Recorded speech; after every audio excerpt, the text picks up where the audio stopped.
Imaginez hériter d'une vieille malle poussiéreuse. C'est ce qui arrive à Francis Wayland Thurston.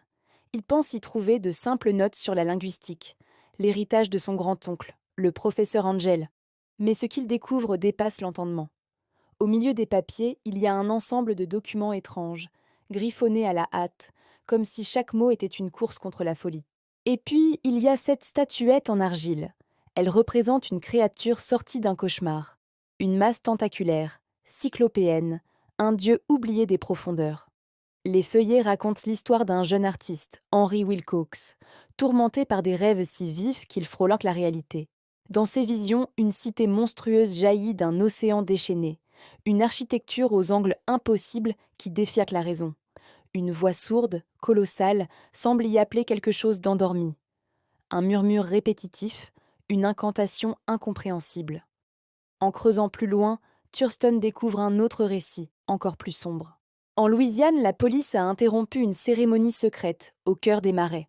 Des adeptes dansaient frénétiquement autour d'un autel de pierre, invoquant le même nom que Wilcox chuchotait dans son sommeil, Cthulhu. Un grand ancien venu d'un temps où l'humanité n'était qu'une étincelle lointaine. Leur légende parle d'une cité engloutie, R'lyeh, endormie au fond de l'océan. Ils disent de 15 jours, lorsque les étoiles seront à leur place, les profondeurs s'ouvriront et leur maître se lèvera à nouveau. Thurston sent une angoisse grandir. Tous ces récits, tous ces indices, semblent converger vers un événement terrifiant. C'est alors qu'il tombe sur le journal de bord d'un marin norvégien, Gustaf Johansen, seul survivant d'une rencontre qui a brisé sa raison. Johansen décrit une tempête infernale, un brouillard si épais qu'il étouffait le monde.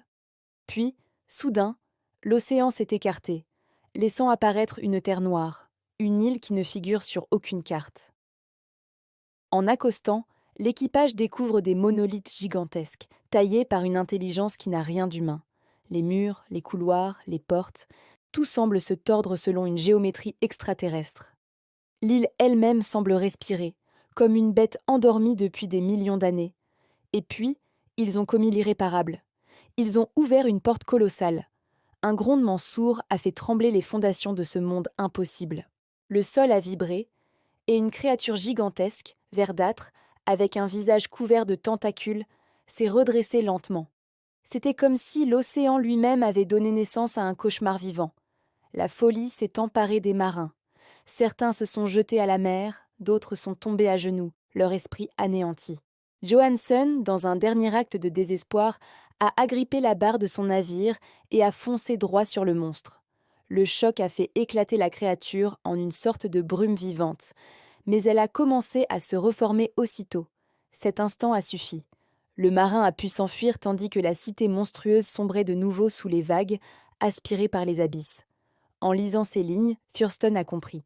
Tout coïncidait. Les rêves de l'artiste, les rituels du culte, la cité surgie de l'océan et l'apparition du monstre. La terrible vérité lui est apparue. Cthulhu n'avait pas été détruit. Il s'était simplement rendormi. Terrifié, Thurston referma les dossiers. Ce qu'il avait découvert n'était pas une légende. C'était une promesse, la promesse d'une fin. Et un jour, lorsque les étoiles seront de nouveau alignées, les portes de R'lyeh s'ouvriront pour de bon. Il ne pouvait que prier pour que l'humanité n'entende jamais cet appel qui résonne encore au fond des océans et dans les rêves des hommes sensibles. Parce que Cthulhu attend. Merci d'avoir écouté cette histoire. Si les mystères des profondeurs et les récits qui glacent le sang vous fascinent, abonnez-vous pour ne rien manquer. À très bientôt.